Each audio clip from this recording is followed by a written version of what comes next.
ఎన్నో అద్భుతమైన పథకాలు అది కూడా అద్భుతంగా అమలు చేసి చూపాడు రాజశేఖర రెడ్డి గారు.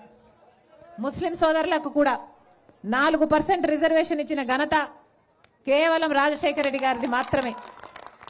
ఎంతమంది ముస్లిం బిడ్డలు చదువు అయితేనేమి, ఉద్యోగం అయితేనేమి, డాక్టర్లు లాంటి పెద్ద పెద్ద చదువులు కూడా చేసుకోగలిగారు అంటే దానికి కారణం రాజశేఖర రెడ్డి గారు ఇచ్చిన 4% రిజర్వేషన్.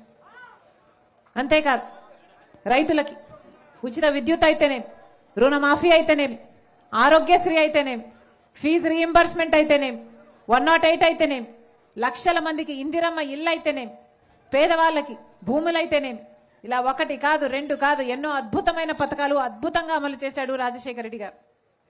అలా రాజశేఖర రెడ్డి గారు ముఖ్యమంత్రిగా ఉండంగా అప్పుడు కాంగ్రెస్ పార్టీ కేంద్రంలో మన్మోహన్ సింగ్ గారు ప్రధానమంత్రి ఉండంగా తీసుకొచ్చిన పథకం మహాత్మా గాంధీ జాతీయ ఉపాధి హామీ పథకం. అంటే కరువు పని. ఎందుకు తీసుకొచ్చారు ఈ పథకాన్ని?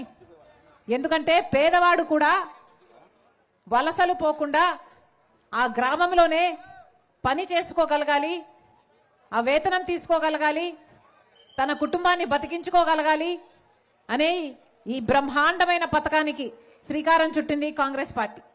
ఇది ఎంత అద్భుతమైన పథకం అంటే ప్రపంచంలోనే ఇంత పెద్ద ఎత్తున కోట్ల మందికి ఉపాధినిచ్చే పథకము ఇంకొకటి లేదు. అందుకే దేశ విదేశాల నుంచి కూడా వచ్చి రీసెర్చ్ పేపర్లు తయారు చేశారు ఉపాధి హామీ పని పథకం మీద, కరువు పని మీద. ఎందుకంటే కరువు పని గ్రామాలలో ఎక్కడెక్కడైతే ఏ అవసరం ఉందో ఆ అవసరాన్ని కొద్దీ ఉపాధి పనిని దాంతో ముడిపెట్టి అక్కడ పని చేపించే వాళ్ళు, తద్వారా గ్రామాలలో పని జరిగేది, గ్రామాలలో అభివృద్ధి జరిగేది, గ్రామస్తులకు పని కలిగేది, వాళ్లకు కూలి వచ్చేది, వాళ్ళ కుటుంబాలు నిలబడేవి. ఇలా ఇంత మేలు చేసింది ఉపాధి హామీ పథకం. కానీ ఇప్పుడు కేంద్రంలో బీజేపీ పార్టీ అధికారంలో ఉంది. 11 సంవత్సరాలుగా బీజేపీ పార్టీ అధికారంలో ఉంది. ఒకప్పుడు అద్భుతంగా జరిగిన ఉపాధి హామీ పనికి ఇప్పుడు బీజేపీ పార్టీ ఒక శనిలాగా పట్టుకుంది. ఇప్పుడు బీజేపీ పార్టీ చెప్తున్న మాట, ఈ ఉపాధి హామీ పనిని తీసేస్తారట, కొత్త ఉపాధి చట్టాన్ని తీసుకొస్తారట, దీనికి విపి గ్రామ్ అనే పేరు పెట్టారు.